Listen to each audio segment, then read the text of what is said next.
What's up, buddy? Dude, Glad you can make it. you guys move so much. Yes. Each spot seems to get better than the next. So I'm ready to see some stuff happen. Cool. Let's go check it out. Let's do it. Come on in. But just get settled in, basically.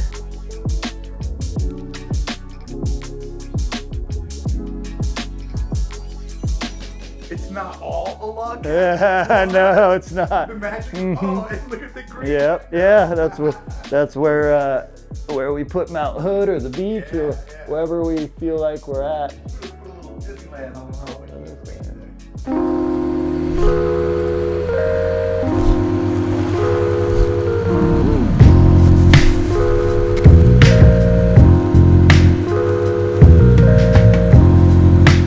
All right, so welcome back, episode 44. We're here in the studio with a special guest, Mark Brickey. That's right. Welcome. I'm so happy to be here. I'm first going to open up our sponsored beverage of the day. Woo!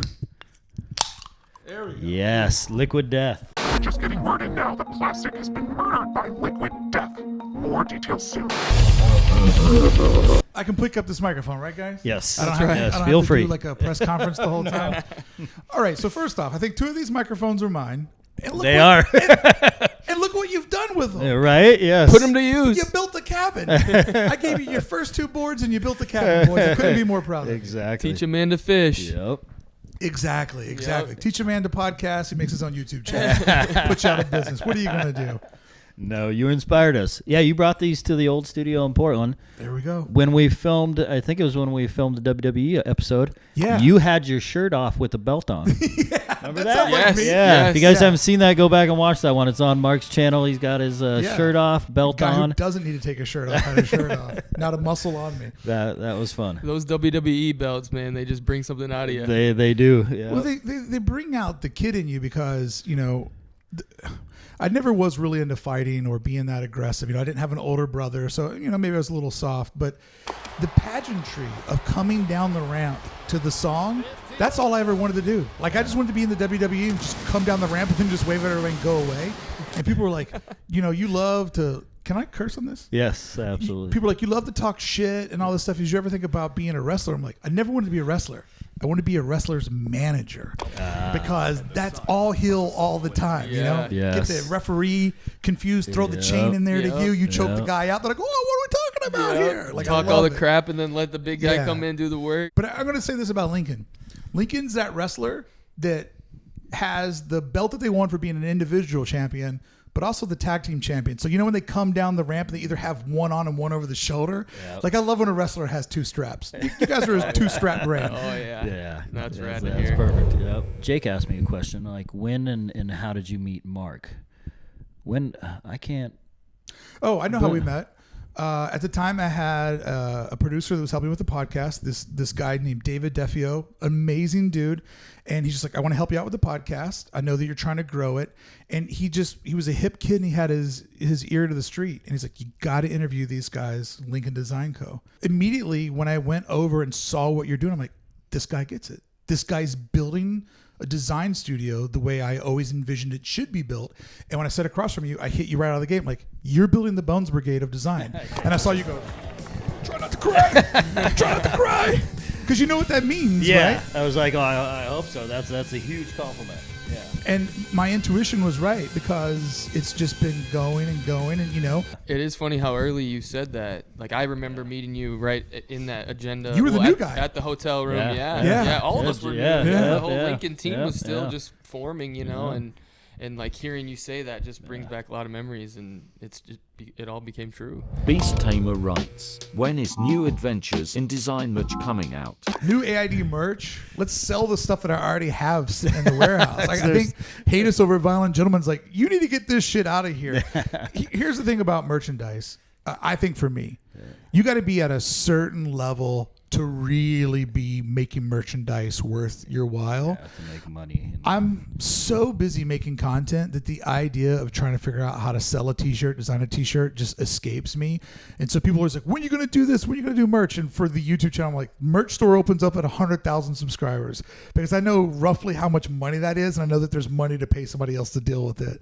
So if you want an AID piece of merchandise, You make it. I'll sign off on it, and then you send me $20. Rad. Sweet deal. There you go. Yeah. DIY. It's like a DIY licensing deal. We'll call it that. I love it. Lethal One writes, how did Mark meet Hammer and Brian from Violent Gentlemen Hockey Club? Would like to see a Violent Gentleman and Lincoln Design collab. Oh, well, I do know that my boys over at Violent Gentlemen would love to collab with Lincoln. Yeah, we've met a couple times. They Yeah. hung out in the. They actually gave us a giant A duffel bag full of merch, Yeah, right? sick merch. So yeah, that was cool. No, they're cool dudes. Every time I've hung out with them, they're great. Yeah, we just they go in their direction, we go in ours, and we just have never like crossed back across. Gotta make cross that happen. paths. Yeah, absolutely. So how I became friends with those guys is I'm very good friends with the band Every Time I Die, who are from Buffalo, New York. Every Time I Die's manager was a guy that lived in Newport Beach. Shout out to my friend Biggie. And so when I moved to Southern California, I did an interview with Biggie. I did his first ever podcast interview. It was a really great story. He's a total self-made guy. And Biggie's just, one of those people that's a conduit to lots of friends. He's like, you should interview my friend Brian over at Violent Gentlemen. So I did an interview with Brian, and we kind of hit it off. But then I did another episode with those guys where this is like how nerdy I am and how manly they are. We took all of the NHL logos and we did like a bracket. And like, is this one better than that one? Is this one better than that one? And so when we did it, because you need 3 people to get an honest vote, because you have to get at least 2 to win, it was Hammer, Brian, and me. And as I was doing it, I'm like, this Hammer guy is really, really good on the microphone, and he's really quick-witted, and he's funny. And he and I just kind of became friends. And then one day I just said, I want to do a show. I want to produce a show like I did with you. Like I produced a show for Lincoln, Brand Practice, a play off of Band Practice. And so then I just said to them, I'm like, let's do a show called Hammer Time. And I've always thought of the podcast as I'm programming a network. And so as we talked about earlier today, Entourage over on HBO is one of my favorite shows because it's sort of like a fantasy. What if me and all my friends, as we grew up, we grew together. We all had gnarly jobs, and we were always getting into gnarly adventures. And when I started hanging out with the Violent Gentlemen guys, I'm like, this is that. And thank God I found those guys, and we've become such great friends.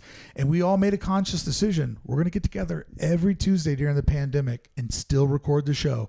We did it 10 feet apart in Hammer's backyard. Everybody took their microphone home with them and brought it back. I'm like, well, I don't need the microphones for any interviews because I'm not going up to the studios and interviewing people in the entertainment industry anymore. But that podcast, it literally gave me something to look forward to every week. And it also, to the audience, was like, there's still dudes hanging out. There's still dudes busting balls, buying El Caminos on a podcast. Like, I remember one time we sent Biggie, like right when restaurants opened, we sent Biggie to go get us like dessert because we couldn't get any Uber drivers to deliver. And so he like was on the phone. He's like, dude, this place is sketchy. And like we're doing like a remote call. And it's like, just thank God I had that going on. Yeah. So if you're a hockey fan, VGHC.com. Coupon code, Lincoln Design Code.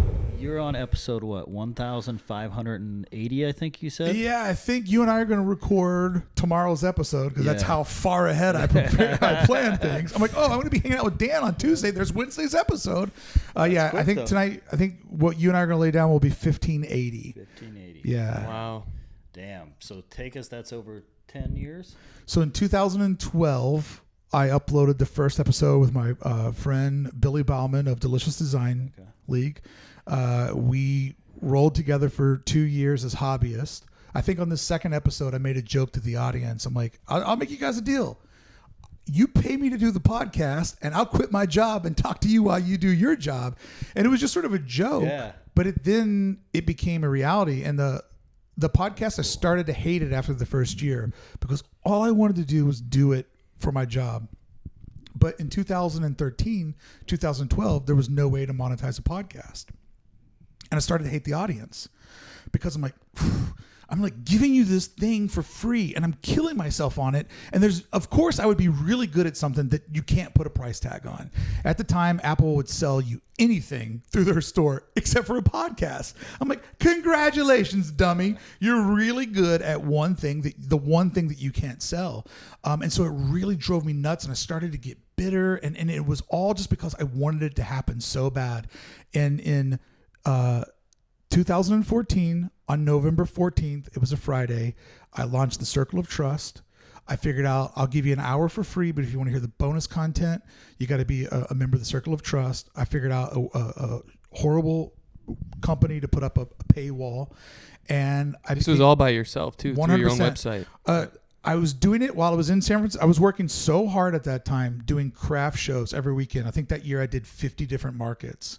And so I had a craft show the very next day in Oakland. I was staying at Nathan Goldman's house from DKNG, and Nathan was resizing images while I was like on tech support being like, okay, so you put the paid wall script in the page here. And like, I was literally like just guessing it all. I went to bed and I woke up the next morning and I had no subscribers. And I was like, oh my God, I did this. I thought this was going to work and it didn't work. Well, I'd made an error. And so then I fixed the error, and by the end of that day, I was a full-time podcaster. Really? Wow. Enough people signed up to where at $9.99 a month with what the VIG was then, I was like, holy shit, after this craft season is over with, and after this holiday season's over with, because it was the middle of November, in January, I can just be a full-time podcaster.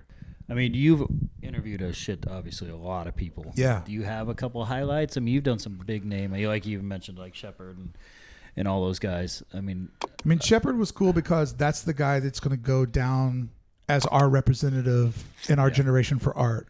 And I told him, I was like, it's cool to get to meet you because every generation has somebody that represents them in the history books, and you're my representative. You know what I mean? But that was cool getting to go interview Jim Phillips. I went to Santa Cruz. I went to his house, and Jim has this garage, which he'll gladly tell you has a bank vault door on the side, so nobody's breaking in here, because he knew I was eyeballing up everything. But I interviewed Jim in his garage, and literally one of everything that he made is in that garage. So it's like sitting inside of a Google image search of your subject. So I could just be like, oh, the Jeff Kendall deck. Like, what was the inspiration? I mean, he's from Indiana. Like, how did you pick that idea? And he'd just be like, oh, shit, this guy knows a lot about skateboarding and art. That was amazing. And I interviewed Anthony Green, who's the singer of Circa Survive. And he's a really intense dude. And he had a little shitty motel room. The band was playing in L.A. And so I'm sitting on one twin bed and he's sitting on one twin bed. And he's the most intense guy I've ever interviewed. Like, he was like, his eyes stare through you like a magic. And I'm like, is this guy going to fight me or fuck me? Like, I didn't know where it was going. I'm like, I'm in a hotel room and this guy's intense. But we had a beautiful conversation because, I also know the world of music and the music industry. So it's like when I look back on it, it's just like one big, amazing conversation of like, yeah, I interviewed the guy, Tom, who signed Guns N' Roses and Motley Crue, and told me this amazing story where everybody was interested in Guns N' Roses. And they knew that Tom had the touch because he'd signed Metallica and Motley Crue. And so he told Axl days before they played Hollywood, he goes, I'll go see you play Tuesday night, and I'll know after one song if you're a good fit for, he was at Geffen, if you're a good fit for us. And Axl's like, cool, man. So Tom goes in, he watches them play one song, and he walks away. And so we're like, oh, Tom's not interested in this band. Maybe they're not as good as we thought. And the guy's like, why are you leaving? And Tom goes, it's all overhyped. He played a poker move. He wanted to sign GNR. So he watched one song to make sure it was real. On his way out the door, he's like, that's just a bunch of overhyped bullshit. So then everybody else started second guessing themselves, and the very next day he signed GNR and had the band come down to the office and sign up the deal. And I love hearing that poker move, right? It is. Because when Appetite came out, it like blew up everything. That was the peak of hair metal, And Tom Zutat told me that story in a wild scene in a house in Hollywood. I'm like, I'm a little redneck kid from Kentucky. I'm not supposed to be here right now. Totally. It's a cool story. That is cool. You going to 1600 on the podcast or? Yeah, so during the pandemic, I got really into YouTube. I doubled down on YouTube, and I picked a whole different subject matter. Because I'd come out and I shot some stuff with you guys. Yeah. And I just couldn't get design to grow on YouTube the way that I needed to do. Like I kind of needed like a calculated win.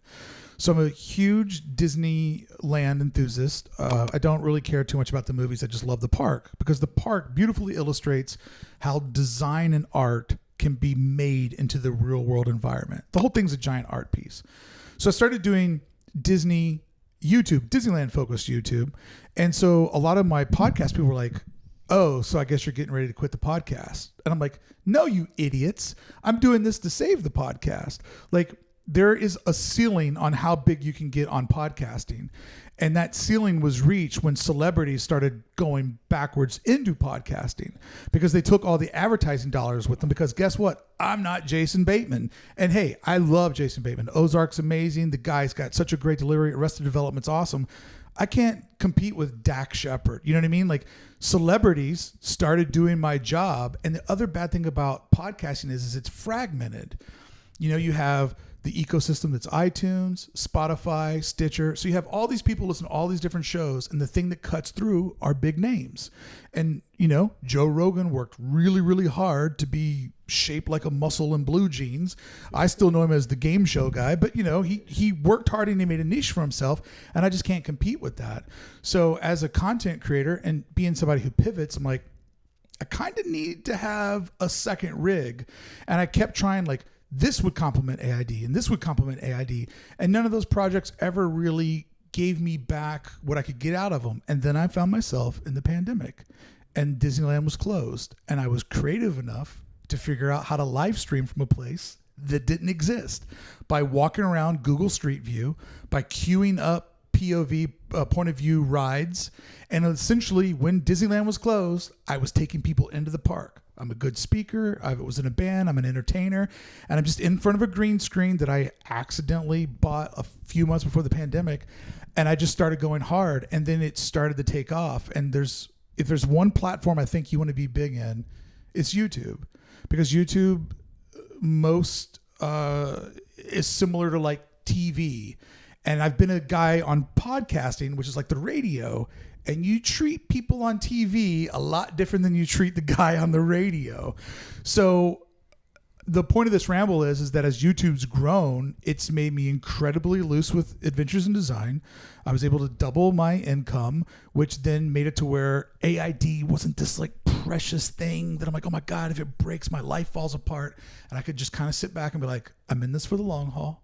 What do I want to do? I don't feel like doing interviews anymore because everybody's fatigued. Nobody writes their emails back, including me. And so it's just like, I kind of want to talk to some of my friends. I want to do the work that I do with my friends over at Violent Gentlemen. I want to do a lot of solo shows. And so, yeah, the number one rule, and Ryan Seacrest taught me this, you can get as big as you want on TV, but never get rid of your radio gig because the radio gig is fun. So I love adventures in design. I don't see it ever going away. And I don't know that it'll always be what it is, but I just know that I'll always be doing it. I think it goes back to what you were saying earlier too, that you're being your whole authentic self too when you're creating that content. Like that is what you love to a T. And so why not, go in on something that you're excited about because you'll continue to be passionate about it. And 100%, man. And it's like, none of these things I'm doing are going to make me rich. So they better make me happy. And they better make me really happy because I work hard. I'm a grinder, Yep. Not on Grinder, but I'm a grinder. And so I get up and I work hard every day. And, I have the best job in the world. I make people happy. Whether it's people that want to know more about a theme park so they can make a better vacation, or people that just love Disneyland and because of where they live in Australia, they only get to see it through the window of what I show them, but I take them back home to Disneyland where they love it. And on the flip flop, freelancers that have now been listening to me for over 1,000 hours. I'm their bud. I show up Tuesday, Wednesday, and Thursday, 3 days a week. And I just talk to them while they work. And sometimes I get it right and sometimes I get it wrong. Sometimes I'm funny and sometimes I'm inappropriate, but I'm their friend. And that makes me, when I see the comments and I know that it just matters to people that somebody cares about them, is keeping them company, it is the most rewarding job you could ever have. I mean, maybe doctors do a little bit of good, but I'm probably like 10% better than a doctor. All right, so let's wrap it up. That was a great Great time. Best one yet. Thank you for coming out, Mark. I appreciate it. You had to take your time out of the week to fly up here, and yeah, I know it's not easy. So You guys have done so much for me in my business that there's no way I couldn't spend a day with my buds. appreciate it. I mean, likewise, we would have never probably got into doing podcast or got on our first podcast or whatever. So we owe a lot to you. We wouldn't have microphones. That's right. Teach a man to fish. That's right. Yeah. Send us on our way. So cool. Let's call it a wrap then. Cool. Make sure you like today's video. Make sure you subscribe and leave a comment below. Those 3 metrics do move the needle so more people like you can find the Chop and Lincoln Design Co. Rock. Beautiful. Crushed it. Can you come do every outro for us?